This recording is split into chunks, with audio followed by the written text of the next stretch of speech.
Chief ವಾರ್ತೆಗಳಿಗೆ ಸ್ವಾಗತ. ನಾನು ರಮ್ಯಾ ಸತೀಶ್. ಇಂದಿನ ಮುಖ್ಯಾಂಶಗಳು: ಅಸಂಖ್ಯಾತ ಹಿಂದೂಗಳ ನಂಬಿಕೆಯ ಕ್ಷೇತ್ರವಾಗಿರುವ ಧರ್ಮಸ್ಥಳದ ವಿರುದ್ಧ ಅಪಪ್ರಚಾರ, ತೇಜೋವಧೆ ಸಹಿಸಲಾಗದು. ಅನಾಮಿಕನ ಆರೋಪದಲ್ಲಿ ಹುರುಳಿಲ್ಲ, ಇದು ಎಸ್ಐಟಿಯಿಂದ ಶೀಘ್ರ ಸಾಬೀತು ಎಂದ ಎಂಎ ಗೋಪಾಲಸ್ವಾಮಿ. ಆಗಸ್ಟ್ 23ರಂದು ಸಾವಿರಾರು ಮಂದಿ ಧರ್ಮಸ್ಥಳಕ್ಕೆ ಭೇಟಿ ಎಂದರು. ಪಟ್ಟಣದ ಅಮಾನಿಕೆರೆ ಅಂಗಳದಲ್ಲಿರುವ ಕೆರೆ ಏರಿ ಗಣಪನಿಗೆ 16ನೇ ವರ್ಷದ ಪೂಜಾ ಮಹೋತ್ಸವ. ದೇವಾಲಯದಲ್ಲಿ ಲೋಕ ಕಲ್ಯಾಣಾರ್ಥವಾಗಿ ಮಹಾಗಣಪತಿ ಹೋಮ. ಭಾಗವಹಿಸಿದ್ದ ಸಾವಿರಾರು ಭಕ್ತರಿಗೆ ಅನ್ನ ಸಂತರ್ಪಣೆ.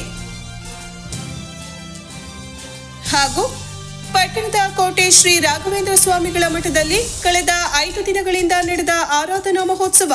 ಕೊನೆಯ ದಿನವಾದ ಮಂಗಳವಾರ ವೈಭವದ ಉತ್ತರ ಆರಾಧನೆಯೊಂದಿಗೆ ಗುರು ರಾಘವೇಂದ್ರ ಸ್ವಾಮಿಗಳ ಉತ್ಸವ.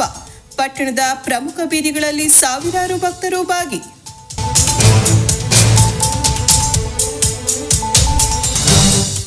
ವಾರ್ತೆಗಳ ವಿವರ. ನಮ್ಮ ದೇಶದಲ್ಲಿ ಕೋಟ್ಯಾಂತರ ಜನರು ದೈವಿ ನಂಬಿಕೆಯೊಂದಿಗೆ ಧಾರ್ಮಿಕ ಕಾರ್ಯಗಳನ್ನು ನಡೆಸುತ್ತಾ ಬದುಕು ಕಟ್ಟಿಕೊಂಡಿದ್ದಾರೆ. ಅದರಲ್ಲೂ ಧರ್ಮಸ್ಥಳದ ಶ್ರೀ ಮಂಜುನಾಥೇಶ್ವರ ಹಾಗೂ ಕ್ಷೇತ್ರದ ಧರ್ಮಾಧಿಕಾರಿ ವೀರೇಂದ್ರ ಹೆಗಡೆಯವರ ಮೇಲೆ ಲಕ್ಷಾಂತರ ಭಕ್ತರು ಅಚಲವಾದ ನಂಬಿಕೆ ಹೊಂದಿದ್ದಾರೆ. ಇದಕ್ಕೆ ಚ್ಯುತಿ ತರುವ ಕೆಲಸ ಯಾರಿಂದಲೂ ಆಗಬಾರದೆಂದು ವಿಧಾನ ಪರಿಷತ್ ಮಾಜಿ ಸದಸ್ಯ ಎಂಎ ಗೋಪಾಲಸ್ವಾಮಿ ಹೇಳಿದರು. ಪವಿತ್ರ ಕ್ಷೇತ್ರವಾಗಿರುವ ಧರ್ಮಸ್ಥಳದಲ್ಲಿ ಅನಾಮಿಕನೋರ್ವ ನೂರಾರು ಶವಗಳನ್ನು ಹೂತಿದ್ದೇನೆ. ಇವೆಲ್ಲವೂ ಸ್ವಾಭಾವಿಕ ಸಾವುಗಳಲ್ಲ ಎಂದು ಆರೋಪಿಸಿದ ಹಿನ್ನೆಲೆಯಲ್ಲಿ ಸರ್ಕಾರ ಎಸ್ಐಟಿ ತನಿಖೆಗೆ ಆದೇಶಿಸಿದೆ. ತನಿಖೆ ಮುಂದುವರೆಯುತ್ತಿರುವಾಗಲೇ ಕೆಲ ಮಾಧ್ಯಮಗಳಲ್ಲಿ ಕ್ಷೇತ್ರ ಮತ್ತು ಕ್ಷೇತ್ರದ ಧರ್ಮಾಧಿಕಾರಿ ವೀರೇಂದ್ರ ಹೆಗಡೆಯವರ ವಿರುದ್ಧ ಅಪಪ್ರಚಾರಗಳ ಮೂಲಕ ತೇಜೋವಧೆ ಮಾಡುವ ಕೆಲಸವಾಗುತ್ತಿದೆ. ಇದು ಸರಿಯಲ್ಲವೆಂದರು. ಈಗಾಗಲೇ ಎಸ್ಐಟಿ ತನಿಖೆ ಅನಾಮಿಕ ಸೂಚಿಸಿದ ಎಲ್ಲ ಜಾಗಗಳನ್ನು ಅಗೆದಿದೆ. ಯಾವ ಜಾಗದಲ್ಲೂ ಅಸ್ಥಿಪಂಜರಗಳ ಗೋಚರವಿಲ್ಲ. ಇದರಿಂದ ಈಗಾಗಲೇ ಜನಸಾಮಾನ್ಯರಿಗೆ ಅನಾಮಿಕ ಆರೋಪ ಸತ್ಯಕ್ಕೆ ದೂರವಾದುದು ಎಂಬ ನಂಬಿಕೆ ಬರತೊಡಗಿದೆ. ಜನರು ಇಟ್ಟಿರುವ ನಂಬಿಕೆಯನ್ನ ಕೆಡಿಸುವ ಕೆಲಸ ಕೆಲವರಿಂದ ಆಗುತ್ತಿದೆ ಎಂಬುದು ನನ್ನ ವೈಯಕ್ತಿಕ ಅಭಿಪ್ರಾಯವಾಗಿದ್ದು, ಶ್ರೀ ಕ್ಷೇತ್ರ ಧರ್ಮಸ್ಥಳ ಮತ್ತು ವೀರೇಂದ್ರ ಹೆಗಡೆಯವರ ಸಮಾಜಮುಖಿ ಕಾರ್ಯಗಳನ್ನು ಬೆಂಬಲಿಸಿ ಪಟ್ಟಣದಿಂದ ಆಗಸ್ಟ್ 23 ಶನಿವಾರದಂದು ಸಾವಿರಾರು ಮಂದಿ ಆಂಜನೇಯ ಸ್ವಾಮಿ ದೇವಸ್ಥಾನದಲ್ಲಿ ಪೂಜೆ ಸಲ್ಲಿಸಿ ಧರ್ಮಸ್ಥಳ ಕ್ಷೇತ್ರಕ್ಕೆ ಭೇಟಿ ನೀಡಿ ಮಂಜುನಾಥನ ದರ್ಶನ ಪಡೆದು ವೀರೇಂದ್ರ ಹೆಗಡೆ ಅವರನ್ನ ಭೇಟಿ ಮಾಡುವ ಕಾರ್ಯಕ್ರಮ ಹಮ್ಮಿಕೊಳ್ಳಲಾಗಿದೆ ಎಂದರು. ಇನ್ನು ಧರ್ಮಸ್ಥಳ ಕ್ಷೇತ್ರ ವೀರೇಂದ್ರ ಹೆಗಡೆಯವರು ಸಮಾಜಮುಖಿ ಕಾರ್ಯಗಳಲ್ಲಿ ಅಗ್ರಸ್ಥಾನದಲ್ಲಿದ್ದಾರೆ. ನಮ್ಮ ತಾಲೂಕಿನಲ್ಲೇ 3,500ಕ್ಕೂ ಹೆಚ್ಚು ಸ್ತ್ರೀಶಕ್ತಿ ಸಂಘಗಳು ಆರ್ಥಿಕ ಭದ್ರತೆ ಸಾಧಿಸಿವೆ. ಇದರೊಂದಿಗೆ ತಾಲೂಕಿನ ಹಲವೆಡೆ ಶುದ್ಧ ಕುಡಿಯುವ ನೀರಿನ ಘಟಕ, ವೈದ್ಯಕೀಯ ಚಿಕಿತ್ಸಾ ನೆರವು ನೀಡುತ್ತಾ ಬಂದಿದೆ.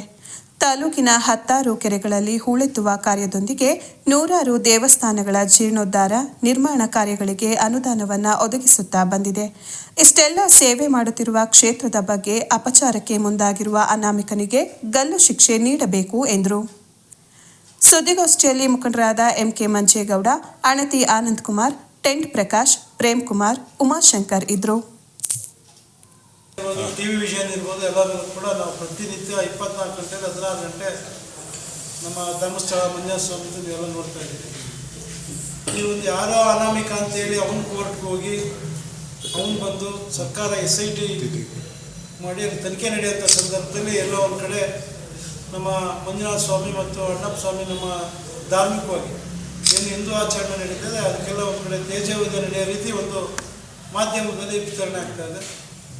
ಇದು ಹಿಂದೂ ರಾಷ್ಟ್ರ ಆಗಿರೋದ್ರಿಂದ ನಾವೆಲ್ಲರೂ ಕೂಡ ಧಾರ್ಮಿಕವಾಗಿ ದೈವಭಕ್ತರಾಗಿ ನಮಗೆಲ್ಲರೂ ಮಂಜುನಾಥ ಸ್ವಾಮಿ ನಮಗೆಲ್ಲ ಕೂಡ ನಂಬಿಕೆ ದೇವರು. ನಾವೆಲ್ಲರೂ ಕೂಡ ಈ ಭಾಗದಲ್ಲಿ ಎಲ್ಲರೂ ಅರ್ಕೆ ಮಾಡ್ಕೊಂಡು ಬಂದರೆ ಮತ್ತೊಂದು ನಾವೆಲ್ಲರೂ ಕೂಡ ನಮ್ಮ ಮನುಷ್ಯತ್ವ ಏನಾದರೂ ಇದ್ದರೆ ನಮ್ಮ ಮಂಜುನಾಥ ಸ್ವಾಮಿ ಧಾರ್ಮಿಕವಾಗಿ ಎಲ್ಲರೂ ಕೂಡ ದೇವರು.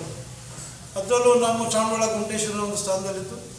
ಅದನ್ನೆಲ್ಲ ಆಡಳಿತ ನಡೆಸ್ತಾ ಇರ್ತಕ್ಕಂಥವ್ರು ಜೈನ ಸಮಾಜದ ಇದು ವೀರೇಂದ್ರ ಹೆಗಡೆಯವರ ಕುಟುಂಬ ನಡೆಸ್ಕೊಂಡ್ಬರ್ತಾ ಇದೆ. ಅದು ಸತ್ಯವಾಗಿ ನಡ್ಕೊಂಡ್ಬರ್ತಾರೆ. ನಾವು ತನಿಖೆ ಮಾಡೋದು ತಪ್ಪು ಅಂತ ನಾವು ಎಲ್ಲೂ ಹೇಳೋದಿಲ್ಲ. ತನಿಖೆ ಆಗ್ತಕ್ಕಂಥದ್ದು ಯಾವುದಾದ್ರು ತಪ್ಪಾಗಿದ್ರೆ ಯಾರೋ ಅನಾಮಿಕ ಯಾರೋ ನೂರಾರು ಹೆಣಗಳು ಸಿಗುತ್ತೆ ಆ ಥರ ಹೇಳಿ ಒಂದು ಅಪಪ್ರಚಾರ ಮಾಡಿ ಯಾವಾಗಲೂ ಜನಕ್ಕೆ ಏನಾಗ್ತದೆ ನೆಗೆಟಿವ್ ಬೇಗ ಮೈಂಡ್ ಸೆಟಪ್. ನೀವು ಯಾವ್ದಾದ್ರು ಒಂದು ಕೆಟ್ಟದ್ದು ಹೇಳ್ಬಿಡಿ, ಅದನ್ನೇ ಒಂದು ಅಪಪ್ರಚಾರವಾಗಿ ನಡೆದ್ಬಿಡ್ತೇವೆ ಮನುಷ್ಯನ. ನನ್ನ ಮೇಲೆ ಇರ್ಬೋದು, ಆನಂದ್ ಮೇಲೆ ಇರ್ಬೋದು, ಒಂದು ಕೆಟ್ಟದ್ದು ಹೇಳಿದ್ರೆ ಬೇಗ ಆಗುತ್ತೆ, ಒಳ್ಳೆದನ್ನು ಮತ್ತೆ ಸರಿ ಮಾಡ್ಸೋಕ್ಕೆ ಕಾಲಾವಕಾಶ ತುಂಬ ತಗೊಳ್ಬೋದು. ಫಸ್ಟ್ ನೆಗೆಟಿವ್ನೇ ಒಂದು ಇನ್ಸರ್ಟ್ ಮಾಡ್ತಾರೆ. ಉದಾಹರಣೆ ನಾನು MP ಎಲೆಕ್ಷನ್ ಯಾವುದೋ ಕಳೆದ 5 ವರ್ಷದಲ್ಲಿ MP ಕ್ಯಾಂಪೇನ್ ಮಾಡೋದು ಈಗ ವಾಟ್ಸಪ್ಪಲ್ಲಿ ಕ್ಲಿಪ್ ಮಾಡಿ ಹಾಕ್ತಾಯಿದ್ದೆ ನನಗೆ. ಆಮೇಲೆ ನಾನು ಅದಕ್ಕೋಸ್ಕರ ಹೋಗಿ ಪತ್ರಿಕಾಗೋಷ್ಠಿ ಇದ್ದಪ್ಪ ಇದ್ದಾರೆ. ಆಮೇಲೆ ಬೇಕಂತ ಕಿಂಡ್ಲು ಮಾಡೋಕ್ಕೆ ನಮ್ಮವರೇ ನಮಗೆ ಫೋನ್ ಮಾಡಿ ಕೇಳ್ತಾ ಇದ್ದಾರೆ, ನೀವು ಯಾವ ಬದಲಾವಣೆ ಅಂತ. ಆ ರೀತಿ ಒಂದು ಧಾರ್ಮಿಕವಾಗಿ ಕೆಡಿಸ್ತಕ್ಕಂಥ ಕೆಲಸಕ್ಕೆ ಒಂದು ನನ್ನ ವೈಯಕ್ತಿಕ ಉದಾಹರಣೆಯನ್ನು ನಾನು ಕೊಡಬೇಕು. ಲೋಕಸಭಾ ಚುನಾವಣೆಯಲ್ಲಿ ನಮ್ಮ ಕಾಂಗ್ರೆಸ್ ಪಕ್ಷದ ಅಭ್ಯರ್ಥಿ ಪ್ರಚಾರ ಮಾಡೋದ್ರ ಸಂದರ್ಭದಲ್ಲಿ ಕಳೆದ ಬಾರಿ ನಮ್ಮ ಪಕ್ಷ ಸರ್ಕಾರ ಹೇಳಿದ್ದು ಅದನ್ನು ಮಾಡಿದ್ವಿ. ಅದನ್ನು ಇದಕ್ಕೆ ಟೈಅಪ್ ಮಾಡಿ ವಾಟ್ಸಪ್ ಮಾಡಿ ಈ ರೀತಿ ಒಂದು ನಮ್ಮ ಎಲ್ಲ ಒಂದು ಕಡೆ ವೀರೇಂದ್ರ ಹೆಗ್ಡೆ ಗುರುಗಳೇ ತಪ್ಪು ಮಾಡಿದ್ದಾರೆ, ಎಲ್ಲ ಒಂದು ಕಡೆ ಮಂಜಸ್ವಾಮಿ ಇದ್ರಲ್ಲಿ ನಡೀತಾ ಇದೆ, ಎಲ್ಲ ಒಂದು ತಳದಿಲೇ ನಡೀತಾ ಇದೆ ಅನ್ನೋ ಮಟ್ಟಕ್ಕೆ ಬಿತ್ತನೆ ಒಂದೊಂದು ಮಾಧ್ಯಮದ ಒಂದೊಂದು ಬರ್ತಾರೆ. ಅದಕ್ಕೆ ನಾವೆಲ್ಲರೂ ಕೂಡ ವಿರೋಧವನ್ನು ವ್ಯಕ್ತಪಡಿಸ್ತೀವಿ. ನಾವೆಲ್ಲರೂ ಕೂಡ ದೇವ್ರನ್ನ ನಂಬಿರ್ತಕ್ಕಂಥದ್ದು. ನಾವು ಮುಂದಿನ ಶನಿವಾರ ನಾವೆಲ್ಲರೂ ಕೂಡ ನಮ್ಮ ನೂರಾರು ನಮ್ಮ ವೈಯಕ್ತಿಕ ವಾಹನದಲ್ಲಿ ನಾವೆಲ್ಲರೂ ಕೂಡ ಒಟ್ಟಾಗಿ ಆಂಜನೇಯ ಸ್ವಾಮಿ ದೇವಸ್ಥಾನದಲ್ಲಿ ಪೂಜೆ ಮಾಡಿಸ್ಕೊಂಡು ನಾವೆಲ್ಲ ಕೂಡ ಧರ್ಮಸ್ಥಳದ ಮಂಜಸ್ವಾಮಿ ಹೋಗ್ತು. ಆ ಶಕ್ತಿ ಇದೆ, ದೈವಶಕ್ತಿಯಿಂದ ನಾವೆಲ್ಲ ಜೀವನ ಮಾಡ್ತಾ ಇದ್ದೀವಿ, ಬದುಕ್ತಾ ಇದ್ದೀವಿ. ಹಾಗೆಯೇ ನಮ್ಮ ತಾಲೂಕಿನಲ್ಲೇ ಒಂದು ಸುಮಾರು 3,000 ಸ್ತ್ರೀ ಸಂಘಗಳಿದೆ ಧರ್ಮಸ್ಥಳ ಮಂಜಸ್ವಾಮಿದು. ಹಾಗೆಯೇ 1,500 ಪುರುಷ ಸಂಘಗಳಿದೆ. ಅದರ ಜೊತೆಗೂಡಿಗೆ ಈ ಚಂದ್ರಾಪುರ ತಾಲೂಕಿನ ಹಾಸನ ಜಿಲ್ಲೆಯಲ್ಲೇ ಶುದ್ಧ ನೀರಿನ ಘಟಕ ಅಂತ ಆಗಿದ್ದು ನಮ್ಮ ಸರ್ಕಾರದಲ್ಲಿ ಜಂಬೂರು ಗ್ರಾಮದಲ್ಲಿ ಧರ್ಮಸ್ಥಳದ ಮಂಜಸ್ವಾಮಿ ಶುದ್ಧ ನೀರಿನ ಘಟಕ ಶುರು ಇಡೀ ಜಿಲ್ಲೆಗೆ ಪ್ರಥಮವಾಗಿ ಅವತ್ತಿನ ಅಂದಿನ ಮಿನಿಸ್ಟರ್ ಹೇಮಂಜ್ ಅವರಿದ್ದರು. ಬಂದು ನಾವೆಲ್ಲರೂ ಕೂಡ ಪಟ್ಟಣದ ಅಮಾನಿಕೆರೆ ಅಂಚಿನಲ್ಲಿರುವ ಕೆರೆ ಏರಿ ಗಣಪನಿಗೆ ಶ್ರಾವಣ ಮಾಸದಲ್ಲಿ ನಡೆಸುವ ವಿಶೇಷ ಪೂಜಾ ಮಹೋತ್ಸವವು ಬುಧವಾರದಂದು ಅದ್ದೂರಿಯಾಗಿ ನಡೆಯಿತು. ಸತತ 16 ವರ್ಷಗಳಿಂದ ನಡೆಸುತ್ತಾ ಬಂದಿರುವ ಪೂಜೆಯಲ್ಲಿ ಮಹಾಗಣಪತಿ ಹೋಮ ನಡೆಸಿ ಆಗಮಿಸಿದ ಸಾವಿರಾರು ಭಕ್ತರಿಗೆ ಅನ್ನ ಸಂತರ್ಪಣೆ ಏರ್ಪಡಿಸಲಾಗಿತ್ತು. ಪಟ್ಟಣದ ಅಮಾನಿಕೆರೆ ವಿಶಾಲವಾದ ಒಡಲು ಹೊಂದಿ ತನ್ನ ಒಡಲಿನಲ್ಲಿ ಅಗಾಧವಾದ ಜಲ ಸಂಗ್ರಹವಿಟ್ಟುಕೊಂಡು ಸುತ್ತಮುತ್ತಲ ಹಳ್ಳಿಗಳ ಸಾವಿರಾರು ಹೆಕ್ಟೇರ್ ಭೂಮಿಗೆ ನೀರುಣಿಸಿ ಆಹಾರ ಕೊರತೆ ನೀಗುತ್ತಿದ್ದಾಳೆ. ಇಂತಹ ವಿಶಾಲವಾದ ಕೆರೆಗೆ ಏರಿ ನಿರ್ಮಿಸಿದ್ದು, ಏರಿಗೆ ಯಾವುದೇ ವಿಘ್ನವಾಗದ ರೀತಿಯಲ್ಲಿ ಕೆರೆಯ ಏರಿ ಮೇಲೆ ವಿಘ್ನ ವಿನಾಶಕನ ದೇವಸ್ಥಾನ ನಿರ್ಮಾಣ ಮಾಡಲಾಗಿದೆ. ಕೆರೆ ಏರಿ ಮೇಲಿರುವ ಗಣಪನಿಗೆ ಪಟ್ಟಣದ ಭಕ್ತರ ತಂಡ ಸತತ 16 ವರ್ಷಗಳಿಂದ ಅದ್ದೂರಿಯಾಗಿ ಶ್ರಾವಣ ಮಾಸದಲ್ಲಿ ಪೂಜೆ, ಹೋಮ, ಹವನಾದಿಗಳನ್ನು ನಡೆಸಿಕೊಂಡು ಬಂದಿದ್ದಾರೆ. ಆಗಸ್ಟ್ 13ರ ಬುಧವಾರದಂದು 16ನೇ ವರ್ಷದ ಪೂಜಾ ಮಹೋತ್ಸವ ಹಮ್ಮಿಕೊಳ್ಳಲಾಗಿತ್ತು. ಅದರ ಸಲುವಾಗಿ ಲೋಕ ಕಲ್ಯಾಣಾರ್ಥವಾಗಿ ಶ್ರೀ ನವಗ್ರಹ ಪುರಸ್ಕಾರ ಮಹಾಗಣಪತಿ ಹೋಮ ನಡೆಸಲಾಯಿತು.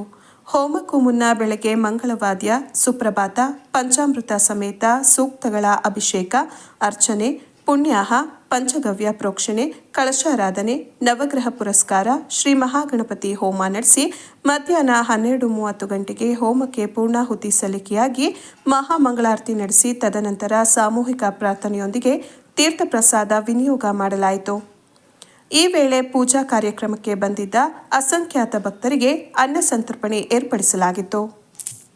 ಪಟ್ಟಣದ ಕೋಟೆ ಶ್ರೀ ರಾಘವೇಂದ್ರ ಸ್ವಾಮಿಗಳ ಮಠದಲ್ಲಿ ಕಳೆದ 5 ದಿನಗಳ ಆರಾಧನೆಯ ಕೊನೆಯ ದಿನವಾದ ಮಂಗಳವಾರ ವೈಭವವಾದ ಉತ್ತರ ಆರಾಧನೆಯೊಂದಿಗೆ ಗುರು ರಾಘವೇಂದ್ರ ಸ್ವಾಮಿಗಳ 354ನೇ ಆರಾಧನಾ ಮಹೋತ್ಸವ ಸಂಪನ್ನಗೊಂಡಿತು. ಉತ್ತರಾಧನೆ ಅಂಗವಾಗಿ ರಾಯರ ಮಠದಲ್ಲಿ ಉತ್ತರಾಧನೆ ಸಡಗರ ಮನೆ ಮಾಡಿತ್ತು. ಬೆಳಗ್ಗೆ 5:30ಕ್ಕೆ ಸುಪ್ರಭಾತದೊಂದಿಗೆ ಉತ್ತರಾಧನೆ ಶುರುವಾಯಿತು. ಪ್ರಾತಃ ಕಾಲದಿಂದಲೇ ನಿರ್ಮಲ್ಯ ಉಷಾಕಾಲ ಪೂಜೆ, 108 ಕಳಶ ಕ್ಷೀರಾಭಿಷೇಕ, ಫಲ ಪಂಚಾಮೃತಾಭಿಷೇಕ, ತುಳಸಿ ಪೂಜೆ, ಶ್ರೀರಾಯರ ಪಾದಪೂಜೆ, ಕನಕಾಭಿಷೇಕ, ಅಲಂಕಾರ ಸೇವೆ, ನೈವೇದ್ಯ, ಮಹಾಮಂಗಳಾರತಿ, ತೀರ್ಥಪ್ರಸಾದ ವಿನಿಯೋಗ ನಡೆಯಿತು.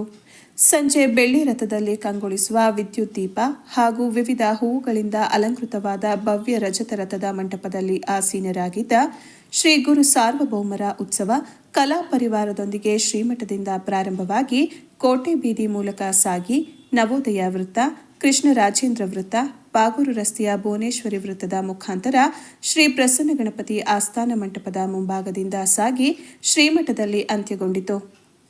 ಉತ್ಸವದ ದಾರಿಯುದ್ದಕ್ಕೂ ಶ್ರೀ ಗುರು ರಾಘವೇಂದ್ರ ಸ್ವಾಮಿಯವರ ದರ್ಶನ ಮಾಡಿದ ನಾಗರಿಕರು ಪ್ರಾರ್ಥನೆ ಸಲ್ಲಿಸಿದರು. ಕಲಾ ಪರಿವಾರದವರ ಭಜನೆ ಹಾಗೂ ಬಾಲು ಮತ್ತು ತಂಡದವರಿಂದ ಮಂಗಳವಾದ್ಯ ಭಕ್ತಾದಿಗಳ ಗಮನ ಸೆಳೆಯಿತು. ಸಂಜೆ ಸಾಂಸ್ಕೃತಿಕ ಕಾರ್ಯಕ್ರಮದಲ್ಲಿ ಸಿಎನ್ ವೆಂಕಟೇಶ್ ಮತ್ತು ತಂಡದವರಿಂದ ಭಕ್ತಿಗೀತೆ ಕಾರ್ಯಕ್ರಮ ನೆರವೇರಿತು. ರಥೋತ್ಸವದ ಬಳಿಕ ಓಲಪೂಜೆ, ಪಲ್ಲಪೂಜೆ, ಆನಂತರ ಓಕುಳಿ, ಮೊಸರು ಕುಡಿಕೆಗೆ ವಿಠಲನ ಪಿಂಡಿ ನಡೆಯಿತು. ತದನಂತರ ಸರ್ವತೋಭದ್ರ ಮಂಡಲ ಪೂಜೆ, ಉಯ್ಯಾಲೆ ಸೇವೆ, ಸರ್ವಸೇವೆ, ಮಹಾಪೂಜೆ, ಪಲ್ಲಕ್ಕಿ ಉತ್ಸವ, ಅಷ್ಟಾವಧಾನಗಳ ಸೇವೆಗಳು ನೆರವೇರಿತು. ಕೊನೆಯ ದಿನ ಭಕ್ತರ ಹರ್ಷೋದ್ಗಾರ, ದಾಸರ ಹಾಡುಗಳ ಭಕ್ತಿ ಸಂಗೀತದ ನಡುವೆ ರಥೋತ್ಸವ ಸಡಗರದಿಂದ ಜರುಗಿತು. ರಥ ಮಠದ ಪ್ರಾಂಗಣದ ಸುತ್ತಲೂ ಪ್ರದಕ್ಷಿಣೆಗೆ ತೆಗೆದುಕೊಂಡು ಹೋದಾಗ ಅದರ ಹಿಂದೆಯೇ ಸಾಗಿದ ಭಕ್ತರು ಭಜನೆ ಮಾಡಿ ಭಕ್ತಿ ಸಮರ್ಪಿಸಿದರು. ಪ್ರದಕ್ಷಿಣೆ ಪೂರ್ಣಗೊಂಡು ಸ್ವಸ್ಥಾನಕ್ಕೆ ಮರಳಿದ ಬಳಿಕ ಭಕ್ತರಲ್ಲಿ ಹರ್ಷೋದ್ಗಾರ ಮನೆ ಮಾಡಿತು. ರಾಯರನ್ನ ಸ್ತುತಿಸುವ ಹಾಡುಗಳು ಮೊಳಗಿದವು. ಮಹಾ ಮಂಗಳಾರತಿಯ ನಂತರ ಭಕ್ತರಿಗೆ ಪ್ರಸಾದ ವ್ಯವಸ್ಥೆ ಮಾಡಲಾಗಿತ್ತು. ಬೆಂಗಳೂರಿನ ಶ್ರೀನಿಧಿ ಆಚಾರ್ಯರ ನೇತೃತ್ವದಲ್ಲಿ ಅರ್ಚಕರಾದ ವಾದಿರಾಜ್, ನರಸಿಂಹ ಪ್ರಸಾದ್, ವಾಸಣ್ಣ, ವಿಶ್ವನಾಥ್ ದೀಕ್ಷಿತ್ ತಂಡದಿಂದ ಪೂಜಾ ಕೈಂಕರ್ಯಗಳು ನೆರವೇರಲ್ಪಟ್ಟವು. ಈ ವೇಳೆ ಶ್ರೀಮಠದ ಅಧ್ಯಕ್ಷರಾದ ಸಿ.ವಿ. ರಾಜಪ್ಪ, ಕಾರ್ಯದರ್ಶಿ ಸಿಎನ್ ಪುಟ್ಟಸ್ವಾಮಿ, ಖಜಾಂಚಿ ಸಿಎಂ ರಾಘವೇಂದ್ರ ಅಂಕಂ, ನಿರ್ದೇಶಕರುಗಳಾದ CG Rajappa, CN Harsha, CNR Sunil, CN Deepak, CN Pradeep, CR Raghu, ಶ್ರೀಮಠದ ವ್ಯವಸ್ಥಾಪಕರಾದ ಮುರಳಿ ಸೇರಿದಂತೆ ಶ್ರೀಮಠದ ಸಿಬ್ಬಂದಿಗಳು ಹಾಜರಿದ್ದರು.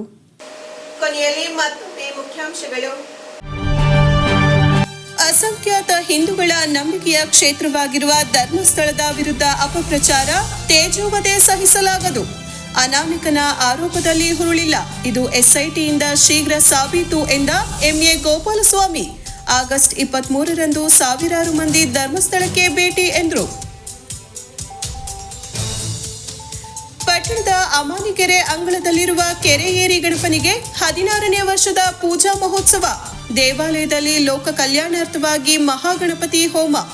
ಭಾಗವಹಿಸಿದ್ದ ಸಾವಿರಾರು ಭಕ್ತರಿಗೆ ಅನ್ನ ಸಂತರ್ಪಣೆ. ಹಾಗೂ ಪಟ್ಟಣದ ಕೋಟೆ ಶ್ರೀ ರಾಘವೇಂದ್ರ ಸ್ವಾಮಿಗಳ ಮಠದಲ್ಲಿ ಕಳೆದ 5 ದಿನಗಳಿಂದ ನಡೆದ ಆರಾಧನಾ ಮಹೋತ್ಸವ. ಕೊನೆಯ ದಿನವಾದ ಮಂಗಳವಾರ ವೈಭವದ ಉತ್ತರ ಆರಾಧನೆಯೊಂದಿಗೆ ಗುರು ರಾಘವೇಂದ್ರ ಸ್ವಾಮಿಗಳ ಉತ್ಸವ. ಪಟ್ಟಣದ ಪ್ರಮುಖ ಬೀದಿಗಳಲ್ಲಿ ಸಾವಿರಾರು ಭಕ್ತರು ಭಾಗಿ.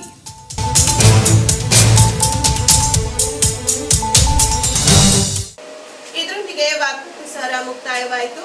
ಮತ್ತೆ ನಿಮ್ಮ ಭೇಟಿ ಮುಂದಿನ ಚೀಫ್ ವಾರ್ತೆಯಲ್ಲಿ. ನಮಸ್ಕಾರ.